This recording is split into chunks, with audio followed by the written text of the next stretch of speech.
Nakaramdam ng pagkadismaya si Leng Xiaoteng ngunit naiintindihan niya si Guning kaya hindi na siya nagpumilit. Maaari silang magkita sa gabi kung tutuusin. Ilang sandali matapos bumalik si Leng Xiaoteng sa hotel ay natanggap niya ang tawag ni He Qiming. Habang nakikipag-usap si Guning kay Xia Yichu sa parke, tinawagan ni Leng Xiaoteng si He Qiming at sinabihan siyang maghanap ng mga angkop na pabrika at kumpanya ng damit na ibinebenta. Talagang napakalakas ng Shengxi Group at natapos ni He Qiming ang kanyang gawain sa loob ng 1 oras. Lord Leng, eksaktong 2 bakanteng palapag ang isang gusali ng opisina na kasalukuyang ginagawa ng aming kumpanya. Bawat palapag ay 800 metro kwadrado ang laki. Tungkol sa mga pabrika ng damit, 3 sa kanila ang nakita ko, at na-email ko ang kanilang impormasyon sa iyo. Pakicheck ang email, sabi ni He Qiming. Mahusay, sabi ni Leng Xiaoteng pagkatapos ay binuksan ang pinakabagong email. Ang 3 pabrika ng damit na halos hindi manatiling nakautang ay dahil sa mahinang pamamahala, at lahat sila ay nasa magagandang lokasyon na may mga advanced na kagamitan. Gayunpaman, hindi nagpasya si Leng Xiaoteng para kay Guning ngunit hahayaan siyang pumili kapag nagkita sila sa gabi. Nang nagmamaneho si Guning papunta sa bahay ng Tang family, dumating si Xia Yichu sa airport na may dalang 2 malita. Ang isa ay puno ng kanyang mga damit, at ang isa naman ay puno ng damit at laptop ni Xia Yidong. Hindi sila namuhay ng napakagandang buhay, kaya't walang maraming bagay na kailangan nilang dalhin. Dumating si Xia Yidong sa airport makalipas ang 40 minuto matapos niyang matanggap ang tawag ni Xia Yichu, at sa buong oras ay bumalik siyang naglalakad sa labas. Si Xia Yichu ay nag-book ng mga tiket sa eroplano, at ang paglipad ay aalis bandang alas 6:20 ng gabi. Halos 50 minuto pa silang naghihintay. Nang makitang paparating si Xia Yichu, lumakad si Xia Yidong at tinulungan siya sa mga bagahe. Anong nangyari?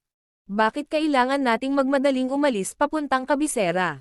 Tanong ni Xia Yidong. Mga ad ng Pub Future.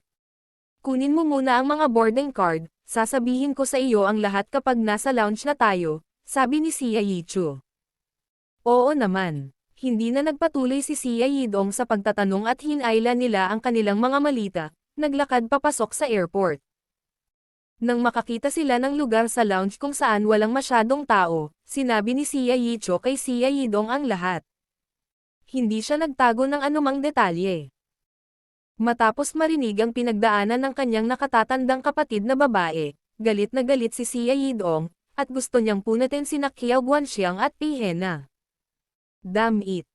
Paano ka nagagawa ni Qiao Guanxiang ng ganyan? Bagamat galit si Xia Yidong, may dahilan pa rin siya, at hindi ito sumigaw ng malakas kung marinig ito ng iba. Gayunpaman, naglagay siya ng masamang ekspresyon, na ikinatakot pa ni Xia Yichu. Ako ay humihingi ng paumanhin.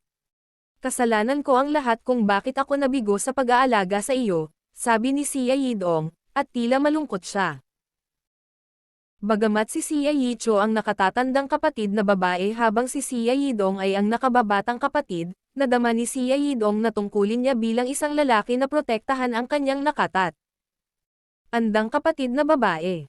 Yidong, wag mong sabihin yan. Ikaw ang aking nakababatang kapatid at ako dapat ang nag-aalaga sa iyo. Kasalanan ko kung bakit ako nawala sa sarili ko sa pag-ibig. Ako ay humihingi ng paumanhin. Nakonsensya talaga si Xia Yichu. Kung hindi niya pinagkakatiwalaan ng husto si Qiao Guanxiang ay hindi siya makakaranas ng napakaraming kakilakilabot na bagay. Lalaki ako, at dapat protektahan ng mga lalaki ang mga babae. Nagtalo si Xia Yidong. Sige, hindi ngayon ang tamang oras para makipagtalo. Naunawaan ni Xia Yichu na si Xia Yidong ay may matinding pananagutan, at hinding-hindi siya mananalo sa ganoong pagtatalo sa kanya. Tumigil na rin si Xia Yidong sa pakikipagtalo ngunit nag-aalalang nagtanong, hahanapin ba tayo ni Qiao Guanxiang kahit na tumakas tayo sa kabisera? Relax, sabi ni Xia Yichu at sinabi niya kay Xia Yidong ang nangyari sa kanya pagkatapos niyang makilala si Guning. Nang marinig na ang kanyang nakatatandang kapatid na babae ay pinirmahan ng isang maimpluwensyang kumpanya ng entertainment sa kabisera, natuwa si Sia Yidong. Sa wakas ay matutupad na ang musikal na pangarap ng kanyang nakatatandang kapatid na babae. Talaga, natakot si Sia Yidong na siya ay nasa isang panaginip, kaya nagtanong muli siya ng walang katiyakan. Mga ad ng pub future. Oo. Totoo. Sa katunayan, naramdaman din ni Sia Yicho na siya ay nasa isang panaginip, dahil ito ay napakabuti upang maging totoo, ngunit binigyan pa rin niya si Sia Yidong ng isang positibong sagot upang aliwin siya. Napakagaling. Nawalan ng mga salita si Sia Yidong para ilarawan kung gaano siya kasabik ngayon. Hanggat kayang tumayo ng kanyang nakatatandang kapatid na babae sa entablado, mapapahamak sina Qiao Guanxiang at Pihena. Bukod dito, pumayag siyang lumipat sa ibang paaralan sa kabisera dahil ang gusto lang niya ngayon ay ligtas silang magsama ng kanyang ate. Nang makabalik si Guning sa bahay ng Tang family, pasado alas 5 ng hapon, at kausap pa rin ni Guman si Tang Yunfan sa kanyang kwarto.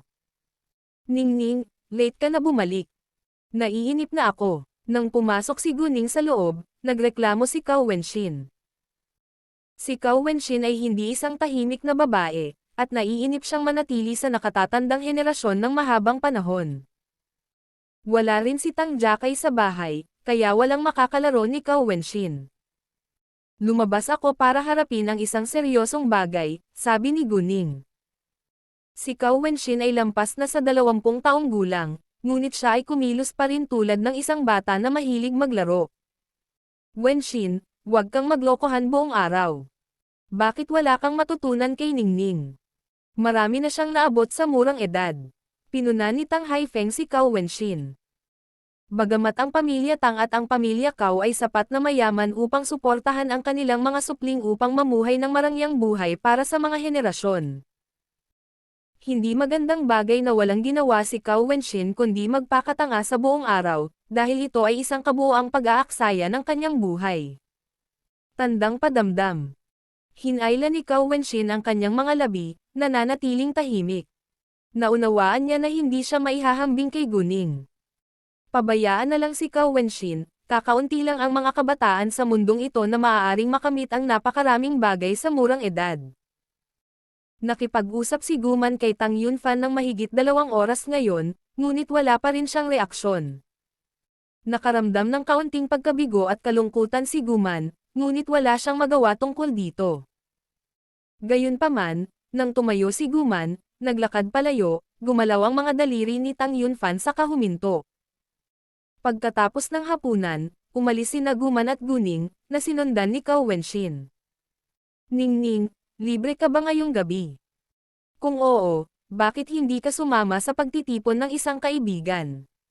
Tinanong ni Cao Wenshin si Guning sa kanilang pagbabalik. Libre ako ngayong gabi pero kailangan kong manatili sa bahay kasama ang aking ina. May board siya mag-isa, sabi ni Guning. Huwag mo akong alalahanin. Magiging maayos akong mag-isa, sabi ni Guman. Dahil sinabi ni Guman, pumayag si Guning na magsaya kasama si Cao Wenshin. Pinabalik ni Guning si Guman sa Waffle Hills, pagkatapos ay lumabas pagkatapos ng 12 minuto. Iinom ka ba? Kung ikaw, hindi tayo makapagmaneho ng sasakyan dahil iinom ako, sabi ni Cao Wenshin nang sabay silang lumabas. Hindi ako iinom.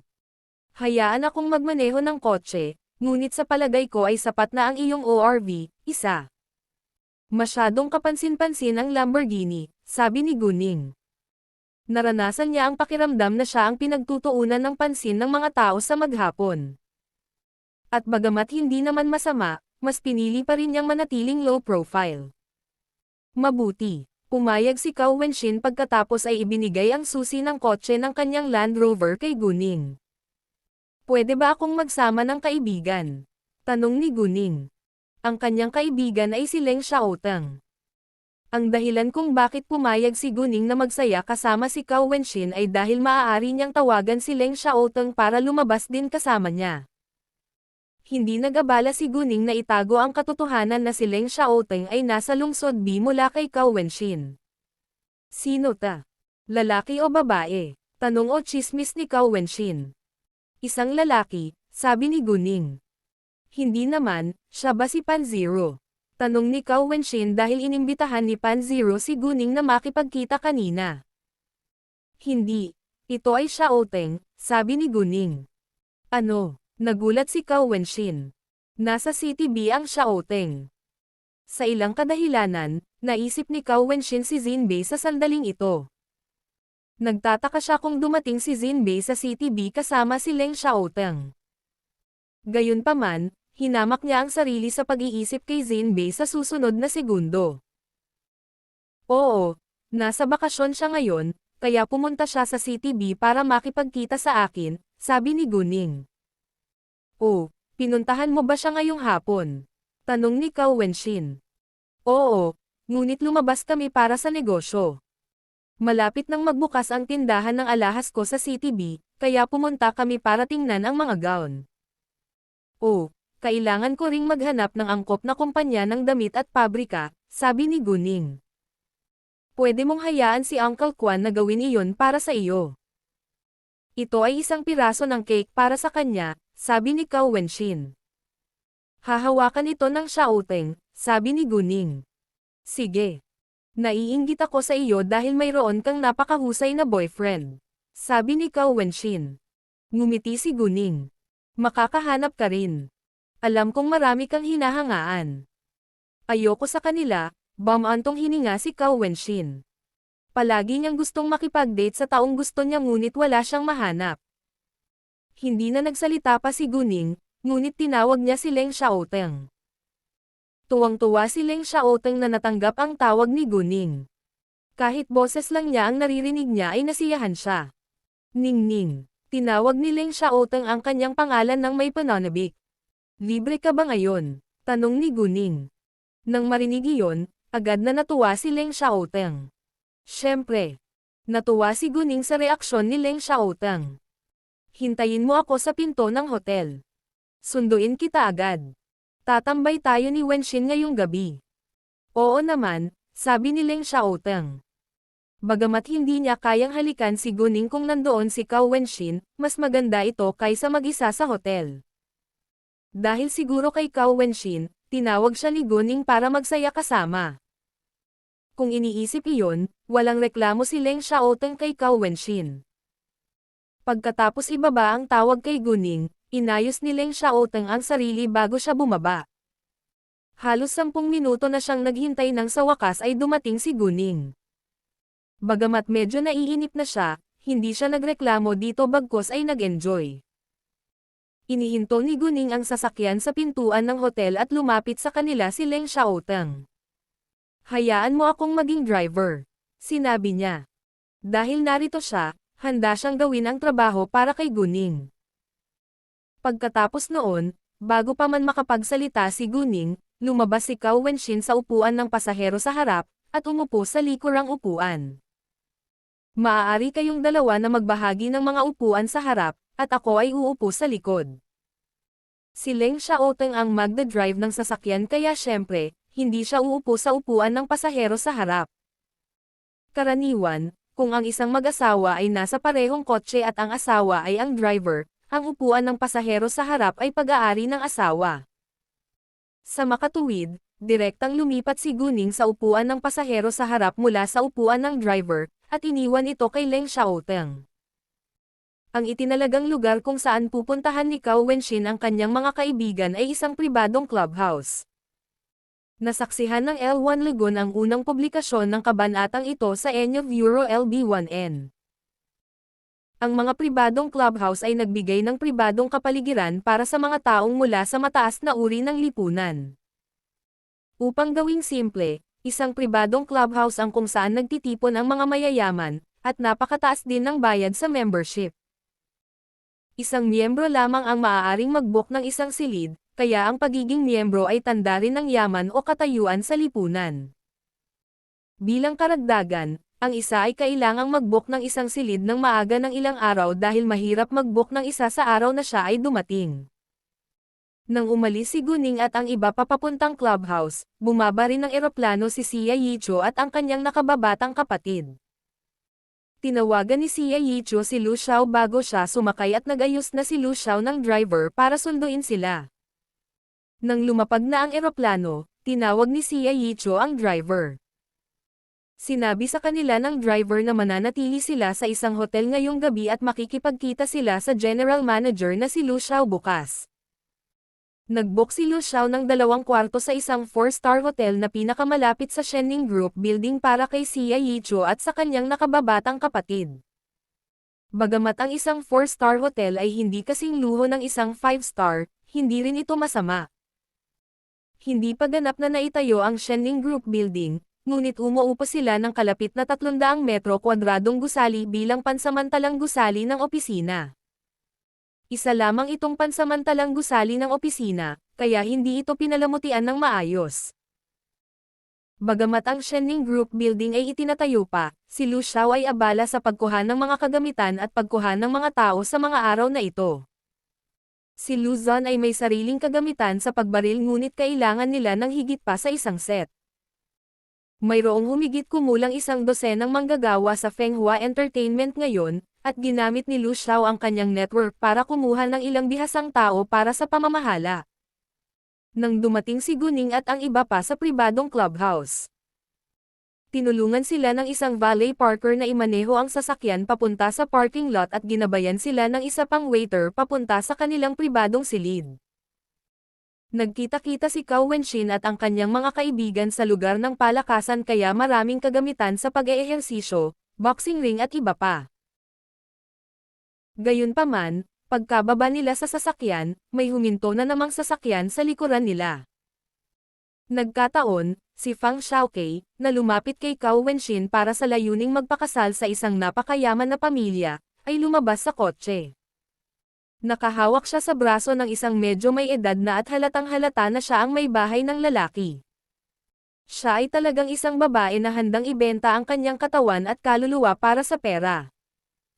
Nang makita ni Fang Xiaokei si Cao Wenxin, natigilan siya saglit, pagkatapos ay nagpanggap na hindi niya kilala si Cao Wenxin. Sa kanyang pagtataka, nakilala niya si Cao Wenxin dito. Ayaw ding pansinin ni Cao Wenxin si Fang Xiaokei, kaya ibinaling din niya ang kanyang mga mata. Gold digger talaga si Fang Xiaokei. Hindi na nagbabayad ang kuya ko sa mga bayarin niya, kaya bumaling siya sa isang matandang lalaki at naging mistress niya, sabi ni Cao Wenxin nang lumayo si Fang Xiaokei at ang lalaki. Si Cao Wenxin ay labis na nagsisisi na kinuha niya si Fang Xiaokei bilang kanyang kaibigan noon. Hindi nagtagal, nakarating na sila sa sports area. Maligayang pagdating. Pagpasok nila sa bulwagan, magalang silang binati ng mga waiter. Pwede ko bang itanong kung saang private room ka pupunta? Tanong ng isang waiter. Nakabook na ang lahat ng private rooms, kaya kailangan nilang narito para makilala ang kanilang mga kaibigan.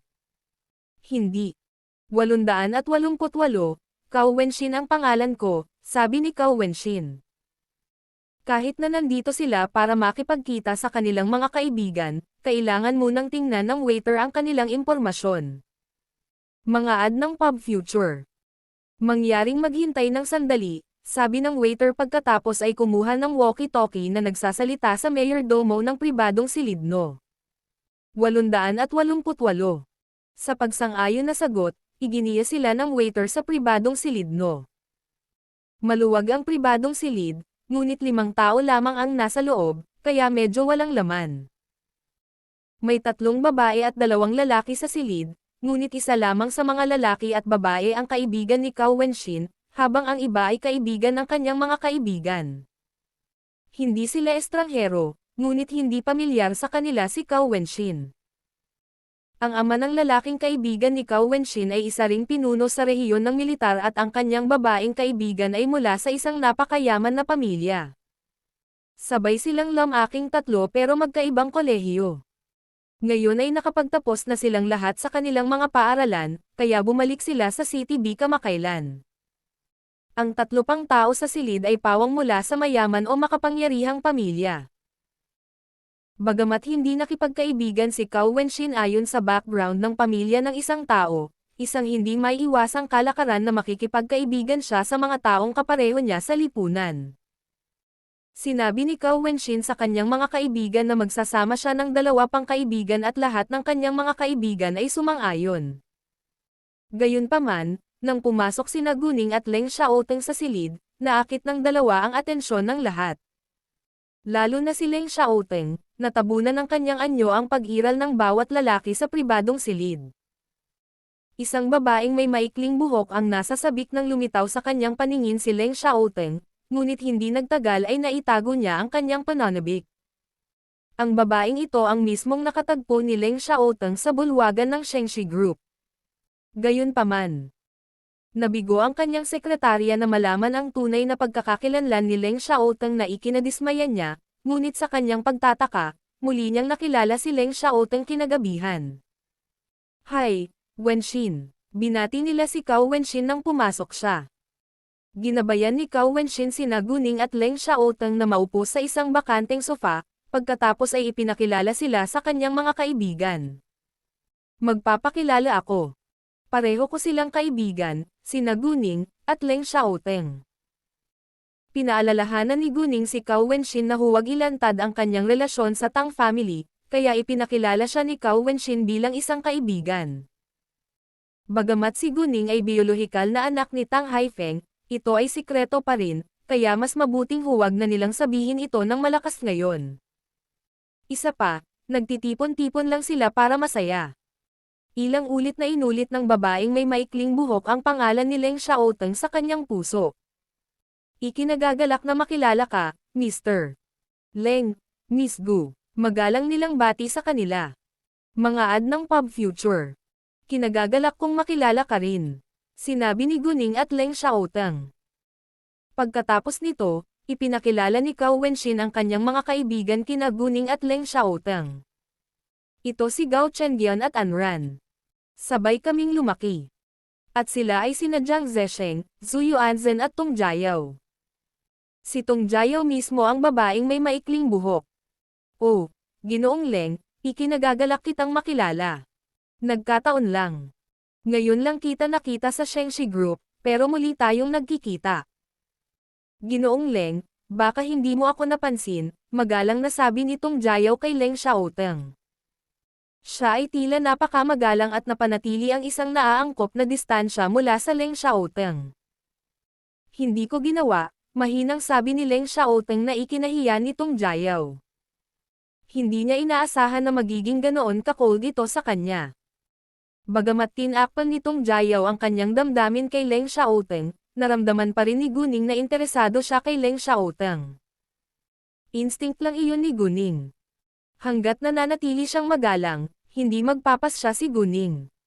Pansamantala, napansin ni Guning na ang babae ay hindi mula sa isang normal na super rich na pamilya. Nagulat din ang ibang tao sa malamig na ugali ni Leng Xiaoteng, ngunit hindi nila ito pinansin, dahil ilang beses pa lang silang nagkita. Well, uminom tayo." Iminungkahi ni Gao Chengyan na pasayahin ang lahat. Walang waiter sa kwarto dahil mas pinili nilang pagsilbihan ang sarili nila. Kailangan ni Guning na magmaneho ng kotse, para hindi siya uminom, sabi ni Cao Wenxin, pagkatapos ay lumingon siya kay Leng Xiaoteng. "Xiaoteng, gusto mo bang uminom?" Si Cao Wenxin ay medyo natakot kay Leng Xiaoteng. Hindi dahil masama ang ugali ni Leng Xiaoteng, kundi dahil palagi siyang tahimik at malamig. "Salamat na lang." Hindi mahilig uminom si Leng Xiaoteng maliban kung kailangan niya o kasama niya ang kanyang malalapit na kaibigan. "Dahil narito tayo para magsaya, magiging boring kung hindi tayo umiinom ng magkasama," sabi ni Jiang Zesheng. Nasaksihan ng L1 Legon ang unang publikasyon ng kabanatang ito sa ENyo Euro LB1N. Eksakto. "Kung hindi ka makainom hindi ka namin pipilitin, pero kung kaya mo, bakit wala kang kasama?" Dagdag ni Gao Chengyan. Karaniwan, ang mga lalaki ay nagtitipon upang uminom para sa kasiyahan, na isa ring paraan upang lumikha ng isang nakaka-relax na kapaligiran. Gayunpaman, hindi pinapuna ni Gao Chengyan si Leng Xiaoteng ngunit hinihikayat lamang siya. Ayos naman sila. Maaari silang makipag-chat sa isa't isa, lahat ay nagmamahalan, at hindi sila magsasawa. "Pwede kitang uminom," sabi ni Cao Wenxin. Dahil ayaw ni Leng Xiaoteng na uminom, hindi niya ito pipilitin. Kailangang imaneho ni Guning ang kotse, kaya naunawaan ng lahat na hindi siya iinom.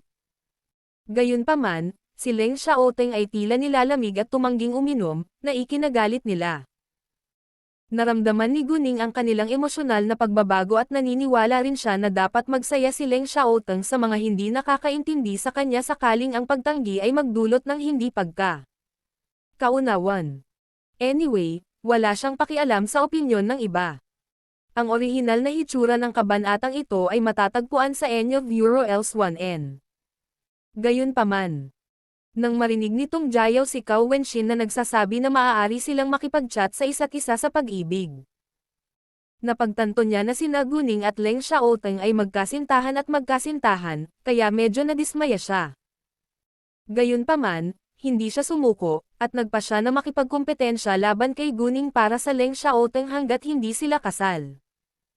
Pagkatapos ng lahat, sa wakas ay nakilala nitong Jiao ang isang lalaking interesado siya. Kung ikukumpara sa mga babaeng iyon na may kaugaliang manligaw sa mga lalaki gamit ang kanilang mga katawan, mas gugustuhin nitong Jiao na maakit ang isang lalaki na may sariling alindog. Sa makatuwid, hindi niya akitin si Leng Xiaoteng, ngunit sinamantala ang bawat pagkakataon para makausap siya. Siyempre, hindi niya ito gagawin sa harap ni Guning. Dahil hindi ka umiinom, bakit hindi tayo mag-chat? Sabi nitong Jiao. Miss Gu, mukha kang bata. Estudyante ka pa ba? Si Tong Jiao ay kumilos ng casual at tila mabait, ngunit naramdaman na ni Guning na siya ay interesado kay Leng Xiaoteng, kaya naging alerto si Guning ngayon. Gayunpaman, bago gumawa si Tong Jiao ng anumang bagay na hindi nararapat ay sumagot si Guning ng magalang, "Oo, senior na ako sa high school." Nang marinig iyon, nagulat ang lahat. Naisip nitong Jiao na napakabata pa ni Guning para magpakasal. At anumang bagay ay maaaring mangyari sa hinaharap, kaya naniwala siya na imposibleng magsasama ng matagal sina Guning at Leng Xiaoteng. Ang katotohanang naisip niya iyon ay nagpatunay na si Tong Jiao ay walang gaanong alam tungkol kay Guning o Leng Xiaoteng. Malapit na ang entrance exam sa kolehiyo. Miss Gu, anong unibersidad ang pinapangarap mong kolehiyo? Tanong ni Anran. Ang Capital University, sabi ni Guning. Mga ad ng Pub Future. Nang marinig iyon, naisip nitong Jiao na si Guning ay mag-aaral sa kabisera, habang si Leng Xiaoteng ay mananatili sa CTB. Hindi nila naisip na ang parehong Leng Xiaoteng at Guning ay nakatira sa CTB. Kung hindi, si Guning ay hindi dito kung estudyante pa siya. Sa pagkakataong iyon, umaasa si Tong Jiao. Wala siyang pakialam kung sino ngayon ang girlfriend ni Leng Xiaoteng. Hanggat hindi pa sila kasal, may pagkakataon pa siyang makuha ang puso ni Leng Xiaoteng. Sa katunayan, si Tong Jiao ay isang taong makasarili na gagawin ang lahat para makuha ang gusto niya at hindi pinansin ang damdamin ng iba. Pagkaraan ng ilang sandali, sinabi ni Gao Chengyan kay Cao Wenxin, "Wenxin, matagal na tayong walang laban sa kung fu. Bakit wala tayong round ngayon?" Pareho silang lumaki sa rehiyon ng militar, at magkakaroon sila ng kung fu match tuwing magkikita sila. Bilang karagdagan, sila ay nasa parehong antas ng kung fu, at ang laban ay hindi matatapos kaagad, kaya ito ay kapana-panabik na panoorin. Nasa isang sports area sila, kaya may sapat na lugar para magkaroon sila ng kung fu match. Siyempre, tuwang-tuwa si Cao Wenxin. "Pusta tayo gaya ng dati," sabi ni Anran. Sa tuwing magkakaroon ng kung fu match si Cao Wenxin kay Gao Chengyan, ang iba ay tumataya para masaya. Dahil magka-level ng kung fu ang dalawa, hindi mahuhulaan kung sino ang mananalo, na naging dahilan din kung bakit magiging exciting ang taya. Siyempre, hindi pera ang tataya kundi alak. Kumuha si Gao Chengyan ng isang bote ng alak na hindi pa nabubuksan. Ang natalo ay kailangang tapusin ang bote ng mag-isa. Kung may natalo, tatapusin ng talo ang bote mag-isa. Kung pantay ang resulta, maghahati ang dalawa sa bote ng 50-50. Walang problema. Lahat ay sumang-ayon. Hindi umiinom sina Guning at Leng Xiaoteng, kaya hindi sila sumama sa kanila. "Pusta kung mananalo si Wenxin," sabi ni Jiang Zesheng. Alam nilang lahat na gusto ni Jiang Zesheng si Cao Wenxin, kaya bet niya na panalo si Cao Wenxin sa bawat pagkakataon. Sa kasamaang palad, si Cao Wenxin ay hindi interesado kay Jiang Zesheng, kaya si Jiang Zesheng ay nanatili sa kanyang tabi bilang kanyang kaibigan. Kapansin-pansin, nagustuhan ni Zhu Yuanzhen si Jiang Zesheng, ngunit hindi interesado si Jiang Zesheng kay Zhu Yuanzhen, kaya naging magkaibigan sila. Hindi laging madaling umibig sa taong minahal ka rin. Talagang mananalo si Chen Bian, sabi ni Anran. Sa huli, tumaya sina Jiang Zesheng at Tong Jiao na si Cao Wenxin ang mananalo, habang sina Anran at Zhu Yuanzhen ay tumaya na si Gao Chengyan ang mananalo. Pagkatapos noon, nagsimula na ang laban ng Kung Fu. Ang dalawa ay patuloy na nag-atake sa isa't isa at tila napaka-excited sa mga tagalabas, tulad ni Jiang Zesheng at iba pa, ngunit ito ay medyo bata sa mga mata nina Leng Xiaoteng at Guning. Hindi sila kapareho nina Guning at Leng Xiaoteng kung tutuusin. Makalipas ang halos 10 minuto, huminto sila, at natalo si Gao Chengyan sa pagkakataong ito. Hindi ito nakakagulat na resulta, dahil ang dalawa ay nasa parehong antas ng Kung Fu. Halika, Chengyan, Anran at Yuanzhen, magbahagi kayo ng isang bote. Tuwang-tuwa si Jiang Zesheng na nanalo siya sa taya. Natalo si Gao Chengyan, kaya kinailangan din niyang uminom. Chengyan, natalo ka ba dahil gusto mong inumin ang bote na ito? Nagkunwari si Anran na hindi siya nasisiyahan. Gayunpaman, nagbibiro lang siya. Haha, nakuha mo ako. Tumawa si Gao Chengyan. Pinandilatan ni Anran si Gao Chengyan. Dahil gusto mong uminom, maaari kang uminom ng higit pa kaysa sa amin. Hindi, makakatulong natin ito, sabi ni Gao Chengyan. Pagkatapos nito, nagbahagi sina Gao Chengyan, Anran at Zhu Yuanzhen ng isang bote ng alak. Ano ang susunod nating laruin? Tanong ni Anran. Bluffing. Nagmungkahi si Zhu Yuanzhen. Ang mga patakaran ay: ang bawat die ay may 6 na panig, mula 1 pip hanggang 6 pips. Ang bawat manlalaro ay humawak ng 5 dice sa kanilang dice cup nang hindi inilalantad sa isa't isa. Ang layunin ng larong ito ay hulaan ang kabuuang bilang ng isang partikular na pip mula sa parehong manlalaro, at kung tama ka, nanalo ka, kung mali ka, talo ka. Halimbawa, maaaring mula sa 1-6 hanggang 12-6. Nagsimula ang laro sa isang manlalaro na tumawag para sa isang bilang ng mga pips, hal. 3-2, pagkatapos ay ang susunod na manlalaro ay kailangang magtaas, ibig sabihin, 4-2 o 3-3. Ang kabuuang numero o ang numero ng pip ay kailangang mas malaki kaysa sa nakaraang pagtawag habang ang laro ay nagpapalitan. Kung sa tingin mo ay nambobola ang iyong kalaban, maaari mong sabihin ang bukas. Ipagpalagay na mayroon kang 2-1 at 2-3, at ang iyong kalaban ay may 1-1 at 2-3 sa pareho ng iyong mga dice cup. Tapos tumawag yung kalaban mo ng 8-3, hindi ka naniwala at sinabing open, tapos nanalo ka. Kung tumawag siya para sa 7-3 at sinabi mong bukas, pagkatapos ay natalo ka.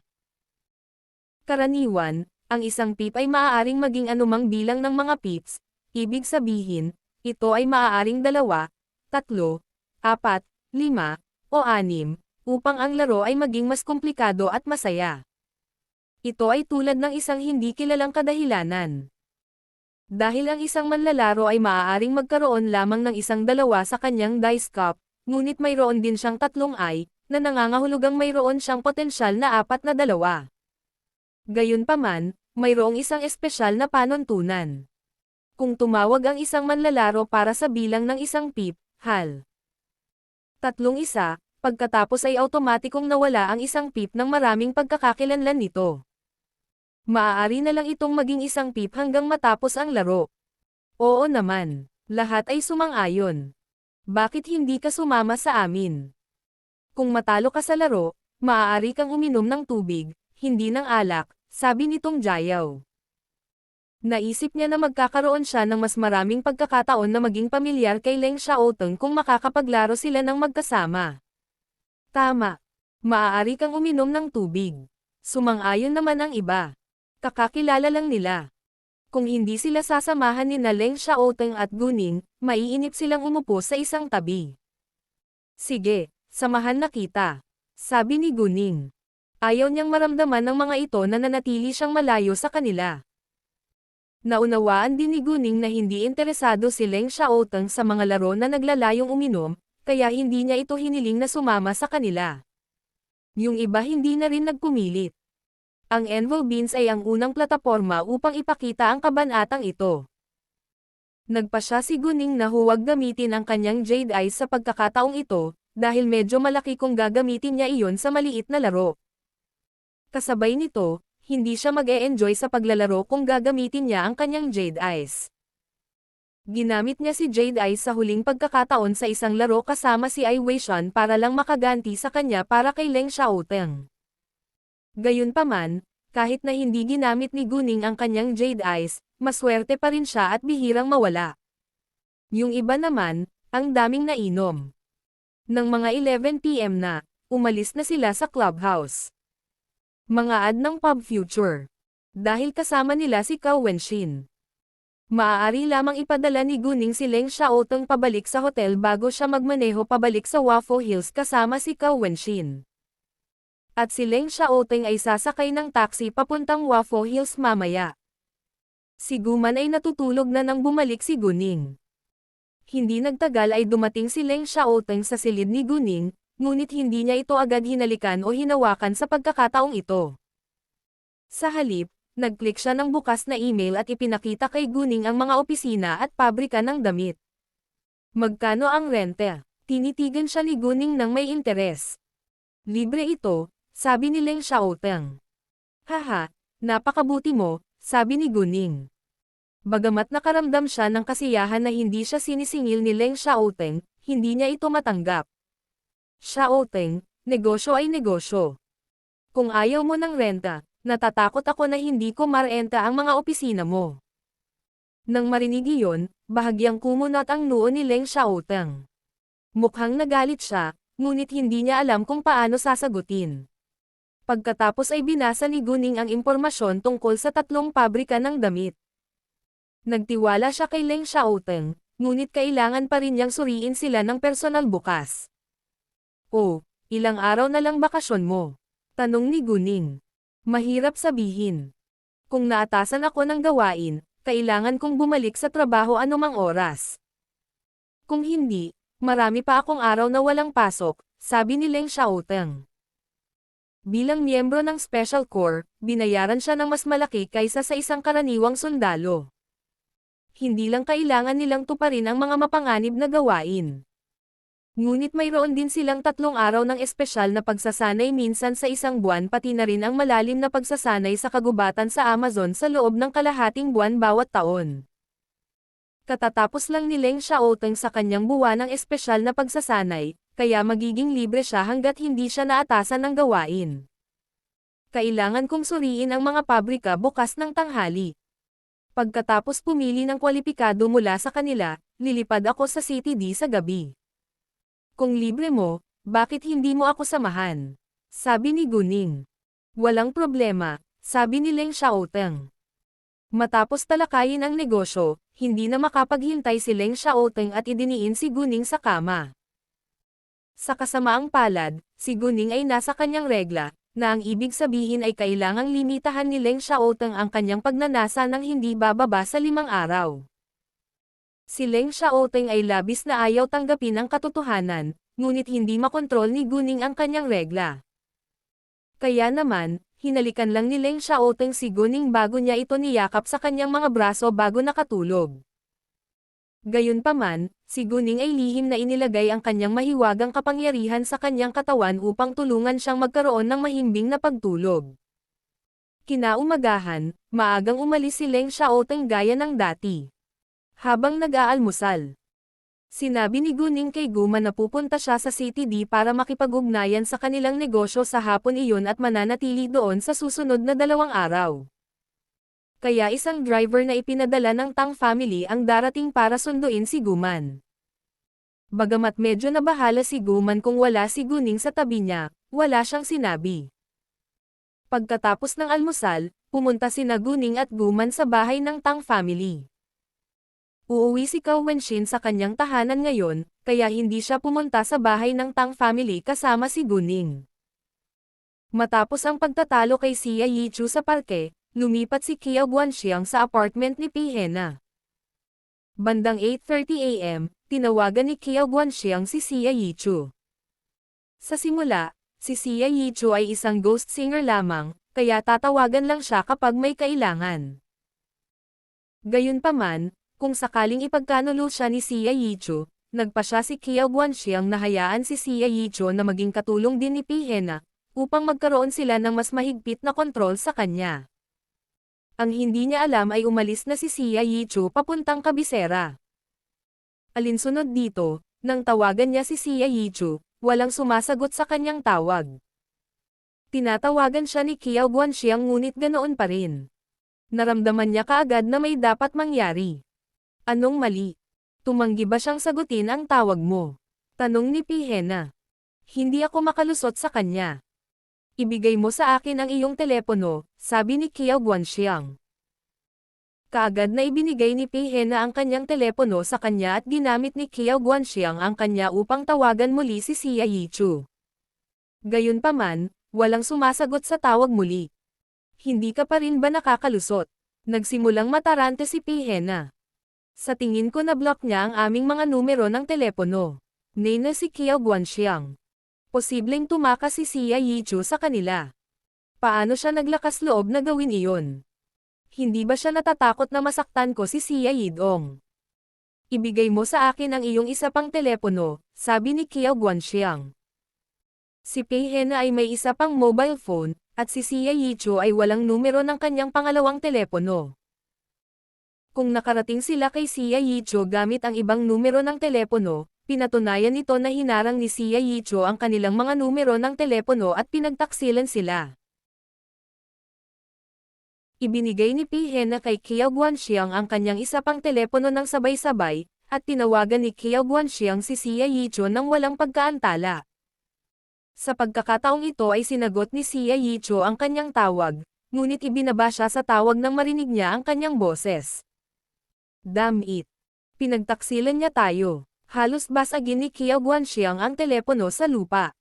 Mas nagpanik siya kaysa sa galit ngayon. Tama siya. Ini-blacklist ni Xia Yichu ang kanilang mga numero ng telepono at iniwan sila. Mula nang umalis si Xia Yichu patungong kabisera, binalak niyang palitan ang kanyang numero ng telepono, ngunit hindi pa siya libre, kaya ginamit niya pansamantala ang lumang numero ng telepono. Ano? Nagulat si Pihena at namutla ang mukha niya sa takot. Lagot tayo. Napaisip siya sa sarili. Hindi ba't sinabi mo sa akin na si Xia Yichu ay hindi maglalakas loob na ipagkanulo tayo? Nagmamadaling tanong ni Pihena. Paano ko malalaman na gagawin niya talaga iyon?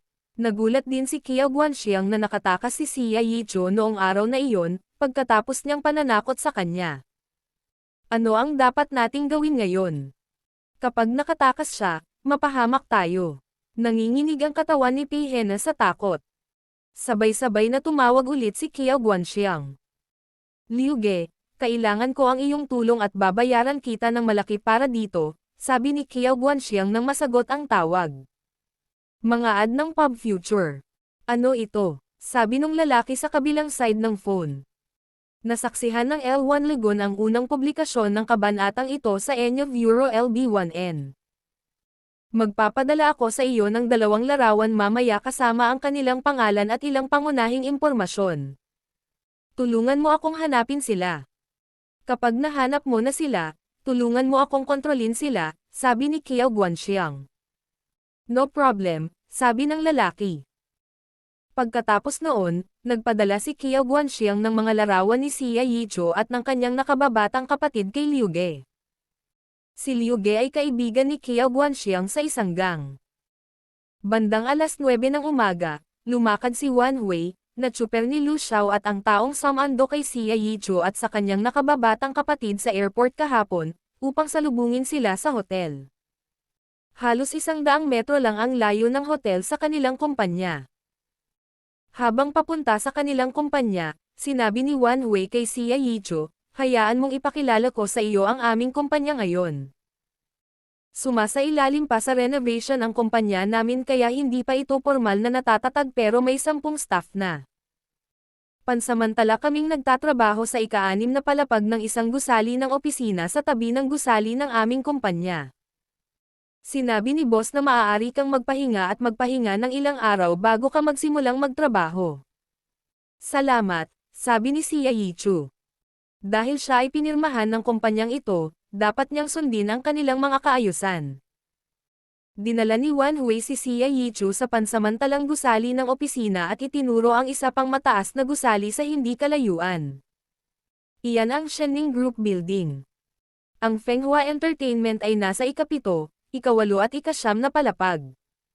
Ang ika-7 palapag ay isang dance studio. Ang ika-8 palapag ay gagawing recording room, at magkakaroon ng maraming opisina sa ika-9 na palapag para sa mga aktor at staff ng Fenghua. Nagulat si Sia Yichu. Akala niya ay boss lang si Guning ng isang entertainment company, gayunpaman, isa pala itong malaking grupo.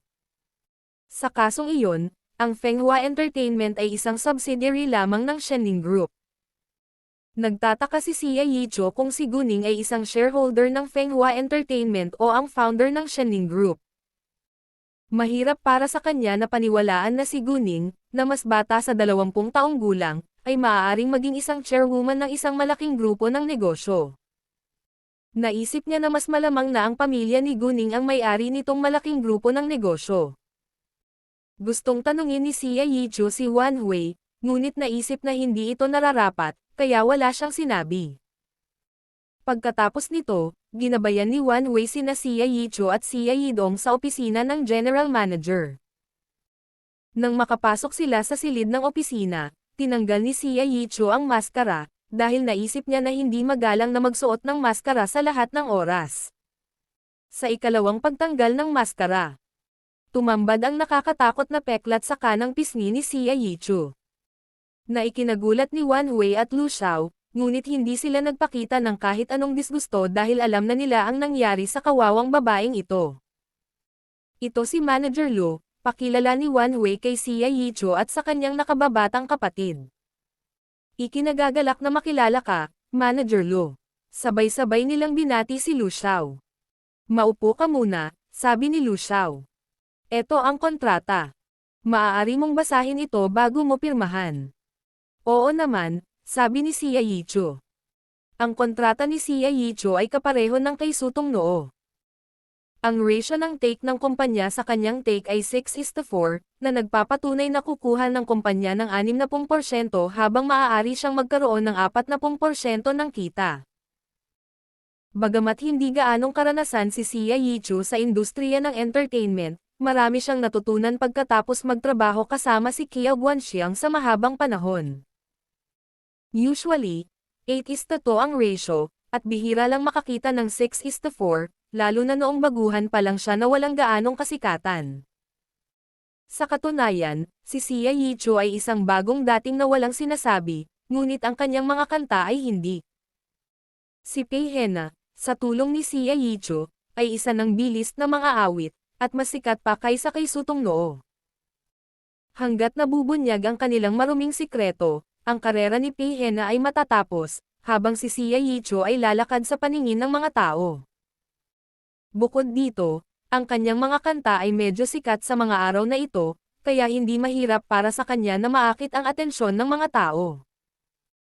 Malamang na mapintasan din si Sia Yichu pagkatapos malantad ang maruming sikreto, ngunit karaniwan sa industriya ng entertainment na bawat celebrity ay tiyak na dami ng haters. Minsan, ang mga haters na iyon ay nag-iwan ng maraming acerbic na komento sa internet. Hindi dahil may nagawang mali ang celebrity, kundi dahil kailangan nila ng paraan para mailabas ang kanilang galit sa buhay. Sa kabuuan, ang isa ay kailangang magkaroon ng isang malakas na puso kapag nagtatrabaho sa industriya ng entertainment. Manager Lu, sigurado ka bang tama ang ratio ng tubo? Tanong ni Sia Yichu na walang katiyakan. Ngumiti si Lu Xiao, na ikinagulat ni Sia Yichu. Napaka-charming nitong batang sabsaban. Tama iyan. At simula pa lang.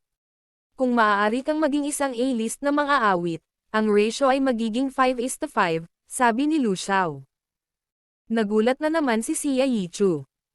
Kung maaari siyang maging A-list singer, maaari siyang magkaroon ng 50% ng kita. Napaka-generous talaga ng bago niyang amo. Pagkaraan ng mahabang panahon, sa wakas ay bumalik sa isip ni Xia Yichu. Magbibigay ang kumpanya ng isang apartment para sa kanya at babayaran ang mga utility. Kung mayroon siyang sariling bahay, bibigyan siya ng kumpanya ng 3,000 yuan buwan-buwan bilang allowance sa pabahay, at ibabalik sa kanya ang mga utility. Kara-rating lang ni Xia Yichu sa kabisera.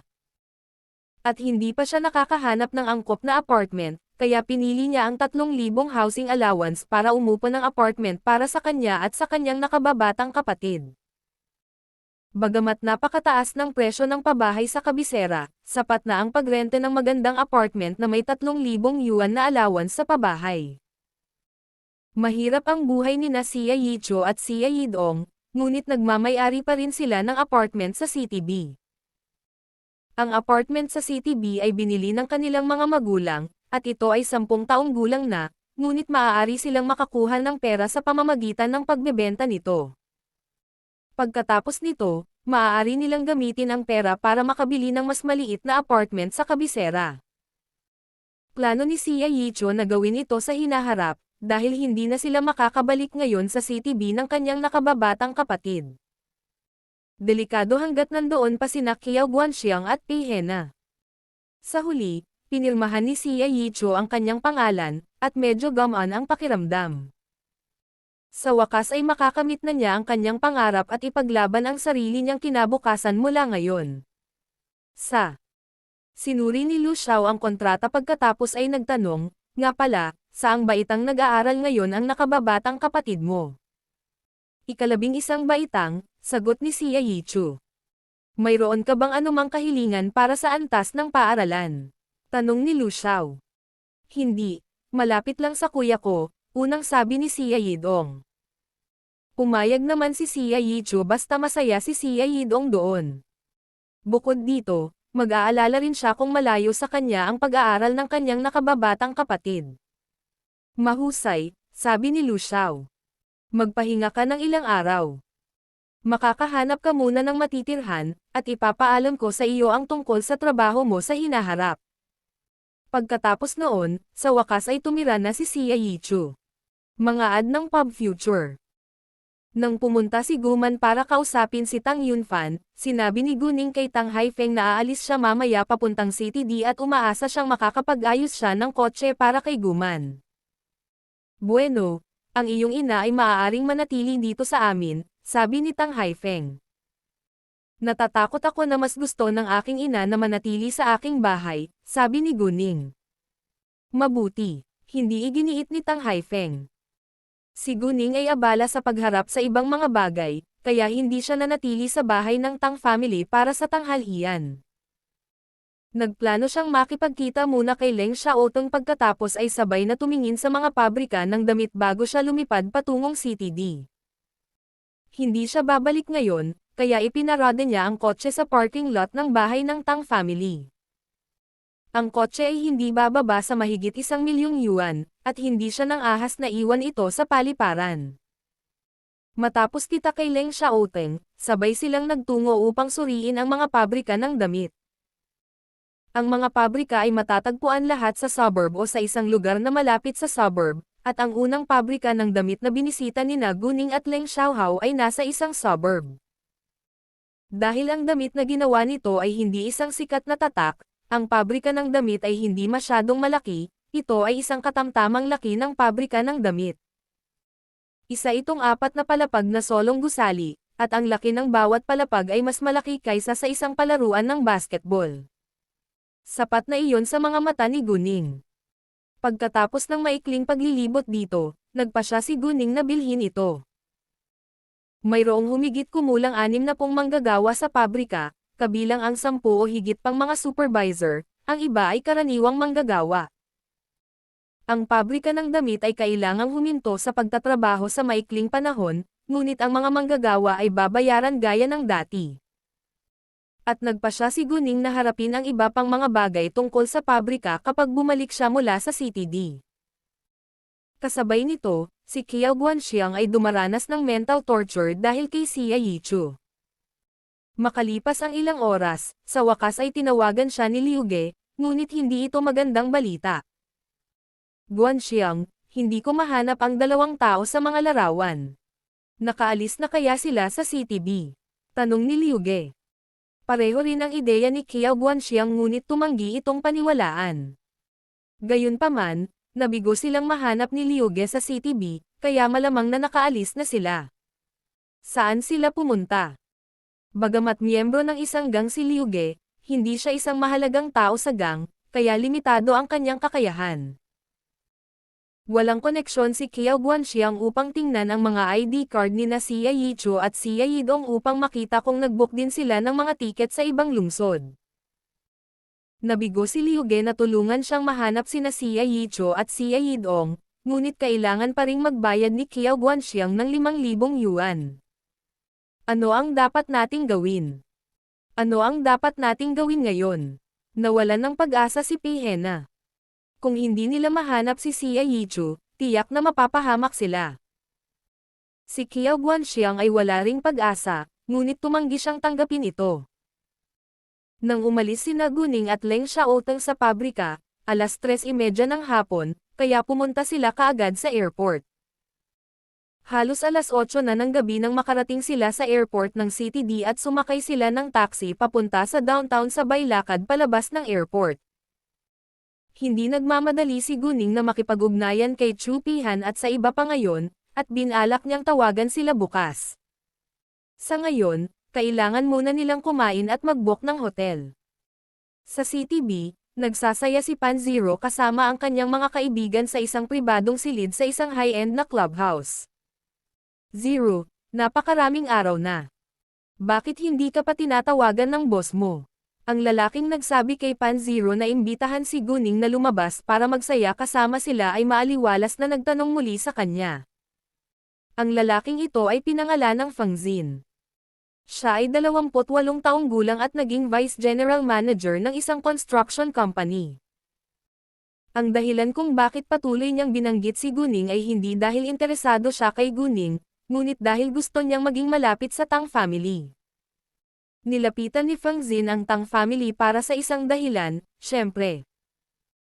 Ang pamahalaan ng Lungsod B ay bubuo ng isang destinasyong panturista sa taong ito, at nagbigay ng utos na 5 kumpanya lamang ang maaaring makasali sa proyektong ito. Ang Tang family ay malamang na maging dominanti sa kanila, kaya si Feng Xin ay ambisyoso na bumuo ng malapit na relasyon sa Tang family. Sa kanyang koneksyon sa Tang family, madali siyang manalo ng upuan para sa kanyang construction company. Higit pa rito, hanggat hindi niya nakilala ang Tang family, malaking tulong para sa kanya ang pagpapatakbo ng kanyang negosyo. Nang marinig iyon, huminto si Pan Zero sa pag-inom pagkatapos ay napagtanto na hindi siya nakontak ni Guning sa loob ng maraming araw. Malamang busy siya. Ang Enyo Euro Elsa 1N ang nag-host ng premiere release ng chapter na ito. Si Feng Xin, sa kabilang banda, ay nagdududa sa relasyon ni Pan Zero kay Guning. Kung talagang close sila, bakit hindi siya tinawag ni Guning ng ganoon katagal? Gayunpaman, hindi ito masabi ni Feng Xin ng malakas, dahil mayroon pa rin siyang pag-asa na makilala si Guning kung pananatilihin niya ang pakikipagkaibigan kay Pan Zero. Ano ang iyong pakay? Bakit mo binabanggit si Miss Gu? Tanong ni Guanbin. Naisip niya na baka maging interesado si Feng Xin kay Guning. Pan Zero, sabay tingin kay Feng Xin na may hinala. Gayunpaman, agad itong itinanggi ni Feng Xin. Nabalitaan ko lang sa iyo na ang galing niya talaga, kaya gusto ko siyang makilala. Iyon lang. Well, hayaan mo akong maging tapat sa iyo. Imposibleng magka-interes sa iyo ang amo ko, malinaw na sabi ni Pan Zero. Nang marinig iyon, hinayla ni Feng Xin ang kanyang mga labi. Hindi siya interesado kay Guning, ngunit ang sinabi ni Pan Zero ay nakakasakit sa kanyang pagpapahalaga sa sarili kaya nagtanong siya, bakit? Dahil hindi lang maganda at magaling sa kung fu ang amo ko, higit sa lahat, siya ay 18 taong gulang lamang, senior high school na mag-aaral, Panziro said. Ipinahiwatig niya na may malaking agwat sa edad sa pagitan ni Feng Xin at ng kanyang amo, kaya imposibleng magkasama sila. Nagulat si Feng Xin sa edad ni Guning. Hindi niya inaasahan na magiging matagumpay si Guning sa murang edad. Ang Enyo Euro LB1N ay ang unang plataporma na naglalahad ng kabanatang ito. Haha, hindi simpleng babae ang amo ko.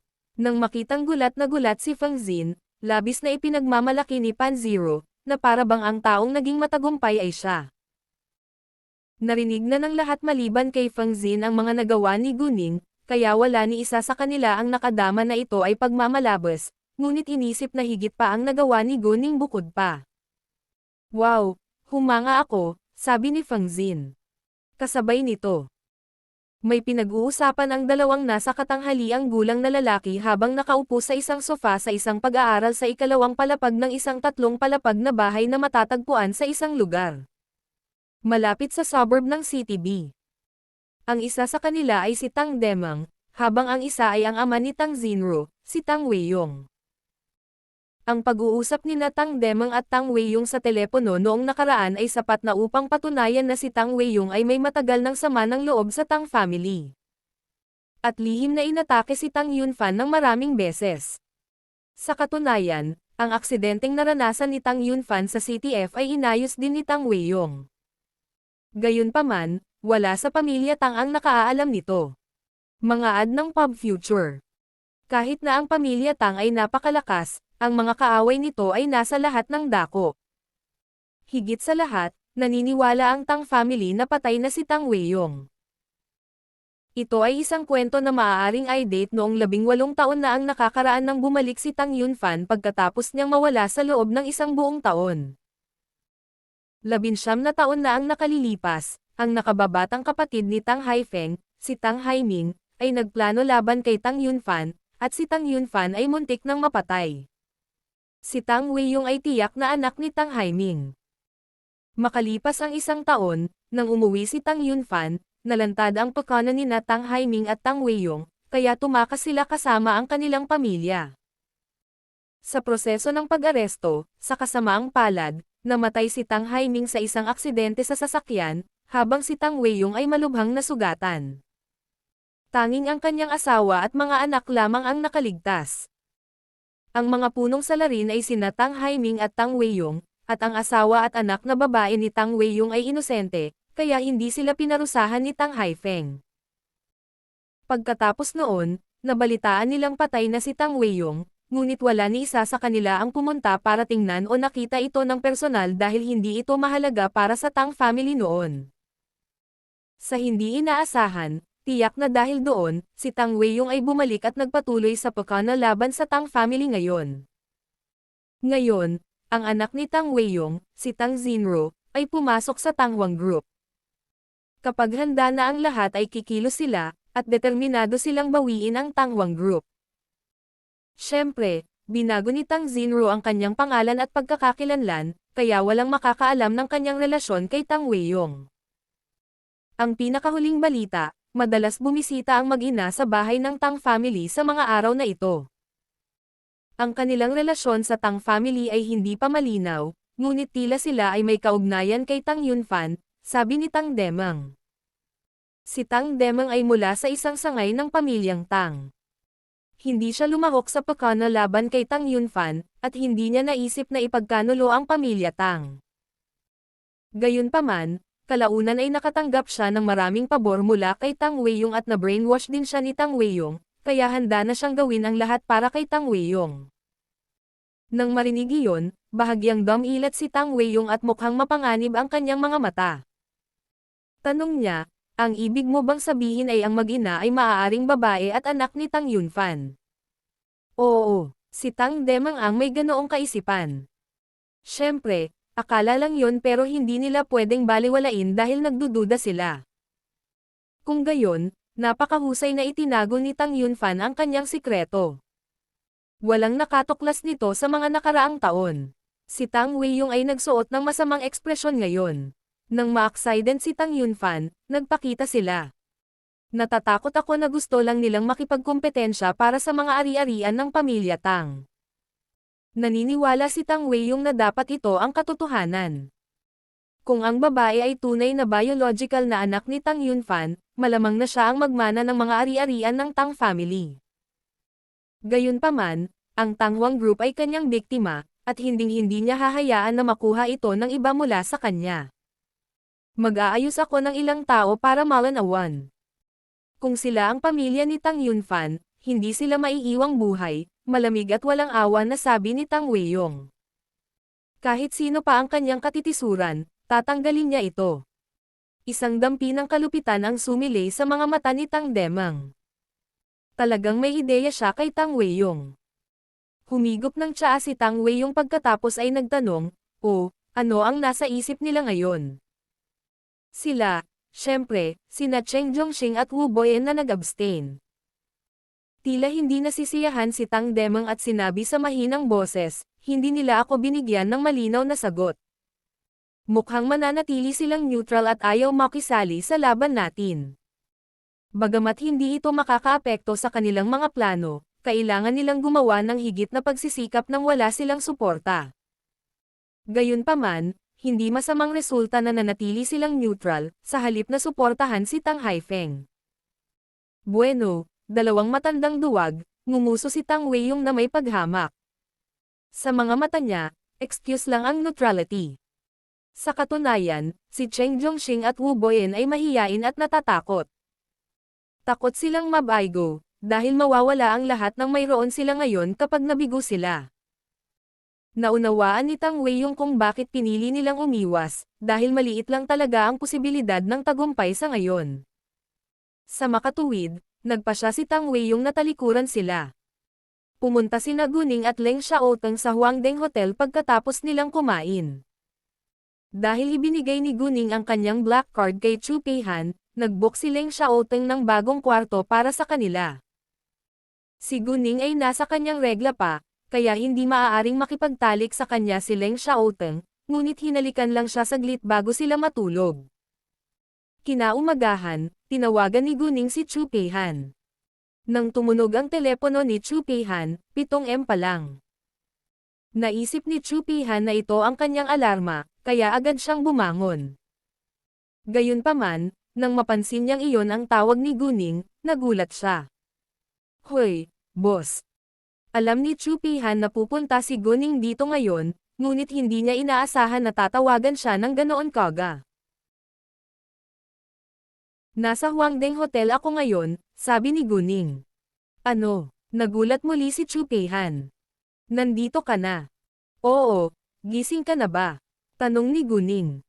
Hindi pa, pero babangon na ako, sabi ni Chu Peihan. Malaki. Samahan mo akong mag-almusal sa ibaba ng 7:30 AM, tatawagan ko rin si Hao Ran, sabi ni Guning bago niya ibinaba ang tawag, at si Chu Peihan ay bumangon ng walang pagkaantala. Tinawagan ni Guning si Hao Ran mamaya, at nagulat si Hao Ran gaya ni Chu Peihan nang matanggap niya ang tawag ni Guning. Matapos matanggap ang tawag ni Guning, lahat sila ay nagmamadaling tumayo. Bagamat sinabihan sila ni Guning na makipagkita sa kanya sa 7:30 AM, nagtipon silang lahat sa dining hall sa unang palapag noong 7:15 AM pa lang. Nang makita nilang dumating si Guning kasama si Leng Xiaoteng, nagulat sila, pagkatapos ay tumayo para batiin sila. Namangha sila kay Leng Xiaoteng, dahil siya ang pinakabatang mayor na general sa bansang ito. Mayroong ilang mga tao na nagkaroon ng pagkakataon na kumain kasama ang isang mayor na general, at ang kanilang mga kaibigan ay may inggit sa kanila. Sa katunayan, ito ay isang pagsubok ng psikolohikal na kalidad upang kumain kasama si Leng Xiaoteng, dahil lahat sila ay nakaramdam ng pagkabalisa nang umupo si Leng Xiaoteng sa tabi nila. Boss, pumunta ka ba dito kahapon? Tanong ni Chu Peihan. Oo, ngunit huli na nang dumating kami, kaya hindi kita tinawagan, sabi ni Guning. Oh, narinig ko mula kay Moke na hindi ka nadadalo sa iba pang klase sa ating paaralan, tama ba? Tanong ni Hao Ran. Medyo nasanay na sila dahil laging wala sa klase si Guning. Mga ad ng Pub Future. Oo, napaka-busy ko ngayon, kaya dadalo ako sa National College Entrance Examination, sabi ni Guning. Ano? Nang marinig iyon, lahat sila ay nagulat. Alam nila na si Guning ay academically inclined kaya siya ay maaaring lumiban sa mga klase, ngunit papayag ba ang kanilang principal? Si Leng Xiaoteng, sa kabilang banda, ay labis na nasiyahan dahil maaari niyang makilala si Guning sa tuwing siya ay malaya mula ngayon. Hindi na niya kailangan pang hintayin hanggang sa matapos ang kanyang mga klase. Nakausap mo ba yung head teacher namin? Siya ba?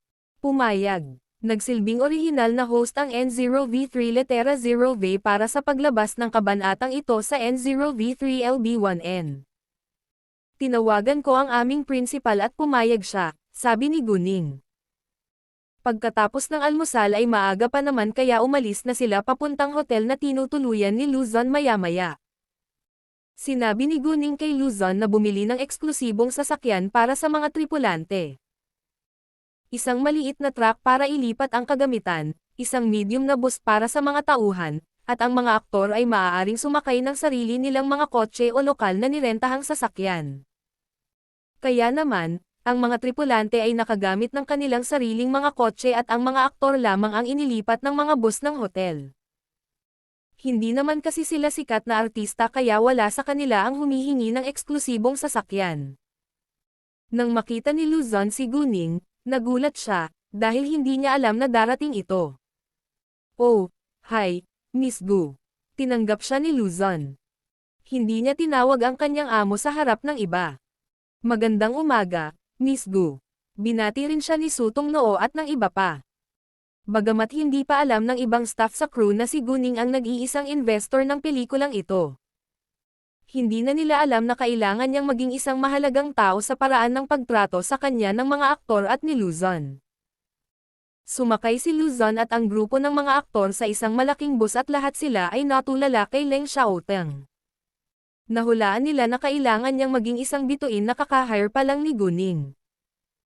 Dahil wala si Guning sa bus at may mga estranghero lamang sa paligid niya, si Leng Xiaoteng ay nakaupong mag-isa sa mga upuan sa harapan, na lumayo sa iba. Alinsunod dito, walang nang ahas na bumati o makipag-usap sa kanya. Nang malapit na silang umalis, bumalik si Guning at umupo mismo sa tabi ni Leng Xiaoteng, kaya naging mas malumanay si Leng Xiaoteng. Mabilis na umusad ang bus, ngunit hindi ipinakilala ni Guning si Leng Xiaoteng sa iba pang nasa bus, at walang nagtanong sa kanya kung sino siya. Kung magiging maayos ang lahat, maaari nilang tapusin ang eksena sa Changyang Mountain ngayong umaga. Pagkatapos ng shooting sa umaga, bumalik sila para kumain sa hotel. Bagamat hindi ito 4-star o 5-star na hotel, mas masarap ang pagkain doon kaysa takeout. Sa mga sumunod na araw, magsushoot sila sa Radio and Television University sa CTD. Nakausap ng personal ni Jang Boan ang principal nito, kaya mabilis itong naayos. Ang bahagi ni Chu Pihan at ng iba pa sa pelikula ay pangunahing kwento ng isang multo sa minahan. Sa eksena, isang propesor ang nakarinig ng balita tungkol sa sinaunang libingan, kaya pumunta siya doon kasama ang kanilang mga estudyante. Ang eksena ay tumagal lamang ng mga 12-dosenang segundo sa pelikula. Bukod pa riyan, kailangan din nila ng maraming estudyante para maging extra, kaya nakipagtulungan sila sa kanilang estudyanteng nagtapos sa broadcasting. Ang ilan sa mga ekstrang iyon ay gaganap ng mga papel sa pelikula, kaya pumirma si Luzon ng mga kontrata sa kanila. Pagdating ng mga tauhan ng pelikula sa paaralan, nakakuha sila ng maraming atensyon mula sa mga estudyante sa campus. Hindi nagtagal, natapos na ni Chu Pihan at ng iba pa ang kanilang pag-arte. Gayunpaman, hindi sila umalis kaagad dahil nandito pa rin si Guning. Pagkatapos noon, pinuntahan nila ang mga estudyanteng nag-major sa broadcasting para kunan ang susunod na eksena. Gayunpaman, isang batang babae ang wala. Malaki ang naging papel niya sa eksena, kaya hindi sila makapagsimulang mag-shoot kung wala siya. Medyo nagalit si Luzon, dahil pinirmahan na nila ang kontrata. Kung wala siya, isa itong kontrata sa kontrata. Higit sa lahat, ito ay mag-aaksaya ng kanilang oras sa pagbaril. Ang kanilang punong guro, si Keo Yan, ay tumawag kaagad sa babae, ngunit naka-off ang telepono ng babae. May alam ba sa inyo kung nasaan si Jiang Yihan ngayon? Tanong ni Qiaoyan. Si Jiang Yihan ang absent na babae. Walang ideya, sabi ng lahat. Sa sandaling ito, isang banayad na boses ng babae ang tumunog sa pintuan ng silid-aralan. Excuse me, Ms. Qiao. Nang marinig iyon, napatingin ang lahat sa kanya. Ito ay isang magandang babae na nagngangalang Ling Sizo na nag-aral sa susunod na silid-aralan at nag-major din sa broadcasting. Anong mali? Tanong ni Qiaoyan. Bueno, pumunta ako sa tanghalian kasama si Jiang Yihan ngayong hapon, ngunit hindi sinasadyang nahulog siya sa aming pagbabalik at siya ay malubhang nasugatan, kaya pinadala ko siya sa ospital. Nauubusan na ng kuryente ang kanyang telepono. At hindi niya naaalala ang numero ng iyong telepono. Kaya sinabi niya sa akin na bumalik at sabihin sa iyo na nagi-guilty siya na wala siya. At handa siyang hayaan akong gumanap sa kanyang papel, sabi ni Ling Sizo, ngunit isang dampi ng kasamaan ang sumilay sa kanyang mga mata, na nahuli ni Guning. Pinandilatan siya ni Guning. Nagsisinungaling siya. Well, lumingon si Qiaoyan kay Luzon. Direktor Lu, ano sa palagay mo? Sabi ni Luzon, hindi madaling palitan ang isang artista pagkatapos naming pumili ng tamang tao, lalo na kapag pumirma na kami ng kontrata. Dahil hindi pa kayang tapusin ni Jiang Yihan ang kanyang pag-arte ngayon, dapat muna niyang tapusin ang kontrata sa amin at pagkatapos ay maaari na kaming pumili ng ibang babae na gaganap sa papel. Mga ad ng Pop Future. Parang cold-blooded si Luzon dahil ang una niyang ginawa matapos niyang malaman na nasugatan ang aktres ay ang papalitan siya. Gayunpaman, ang mga patakaran ay mga patakaran. Kung hindi mo matatapos ang trabaho mo, matatanggal ka sa trabaho. Bilang karagdagan, hindi sinabi ni Luzon na makukuha kaagad ni Ling Sizo ang papel. Nasa kamay pa rin ni Luzon ang karapatang pumili. Si Luzon ay talagang walang natuklasang mali kay Ling Sizo, ngunit ito lang ang paraan niya sa paggawa ng kanyang trabaho. Pinirmahan ni Luzon si Jiang Yihan dahil sa tingin niya ay bagay siya para sa papel. Nang marinig iyon, bahagyang natarante si Ling Sizo, ngunit hindi nagtagal ay kinalma ang sarili. Hindi ko ba siya mapapalitan? Si Jiang Yihan ang nagsabi sa akin na pumunta dito. Napangiwi si Luzon sa inis. Sabi ko, hindi madaling pumili ng artista na bagay sa role. Kung gusto mo ang role, kailangan mong mag-audition. Nagsilbing orihinal na host ang N0V3 Letera 0V para sa paglabas ng kabanatang ito sa N0V3LB1N. Galit si Ling Sizo. Gusto niyang manalo sa papel ng mag-isa, ngunit hindi siya pinili ni Lucian sa audition. Si Jiang Yihan ang unang pinili ni Luzon, pagkatapos ay may isa pang babae, at si Ling Sizo ay nasa pangatlo. Kahit napapalitan ni Luzon si Jiang Yihan, hindi rin si Ling Sizo ang kanyang unang pipiliin. Ms. Qiao, natatakot ako na hindi tayo makakapag-shoot ngayon, at aayusin ko ang isang tao na bisitahin ang babae sa ospital kasama mo. Kung hindi niya matatapos ang kanyang bahagi, kailangan nating tapusin ang kontrata at pumili ng ibang babae. Kung makaka-recover siya bukas, magpapatuloy tayo, sabi ni Luzon. Aksidente iyon, kaya handa si Luzon na bigyan siya ng isa pang pagkakataon. Oo naman, sabi ni Qiaoyan.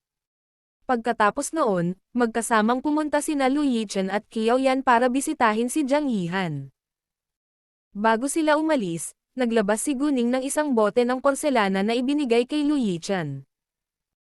Sinabihan niya si Lu Yichen na magbuhos ng tubig sa bote at tulungan si Jiang Yihan na ipahid ang tubig sa paligid ng sugat para gumaling kaagad si Jiang Yihan at bumalik para tapusin ang kanyang pag-arte bukas.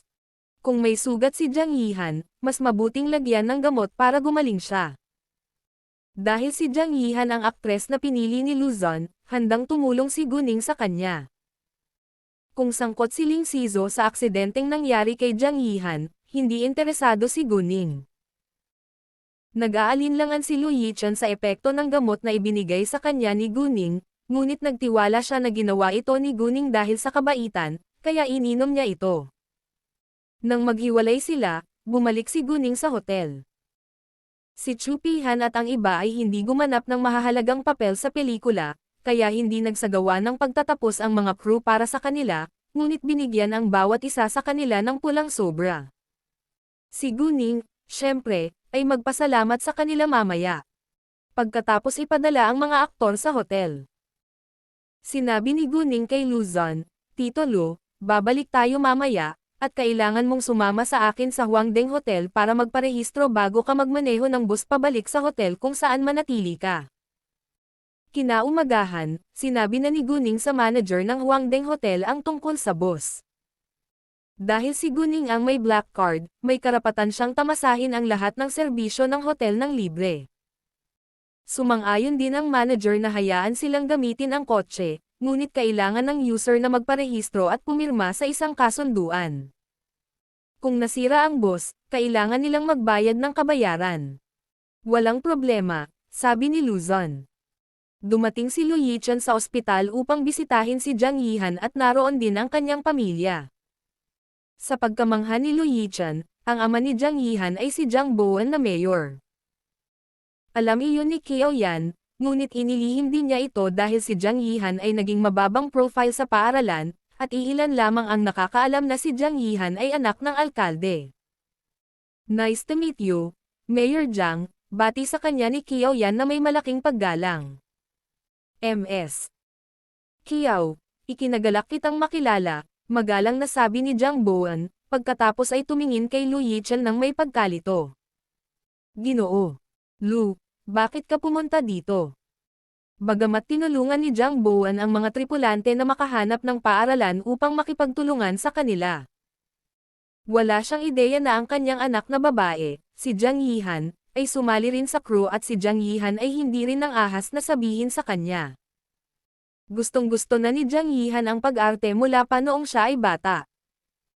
At ang kanyang pangarap ay maging isang artista, ngunit ang kanyang pamilya ay hindi sumang-ayon kaya siya ay umatras at nag-major sa broadcasting. Kaya naman, nagpakita si Lu Yichen sa kanyang silid ng pasyente, si Jiang Yihan ay nagulat at nataranta. Alam niyang maya-maya ay malalaman din ito ng kanyang ama, kaya nanatili siyang tahimik na naghahanda na mabat-icos. Si Jiang Yihan ay isang magandang babae. Kahit na hindi siya stunning, sakit-akit pa rin siya. "Nandito kami para bisitahin si Jiang Yihan, dahil may role siya sa pelikula namin.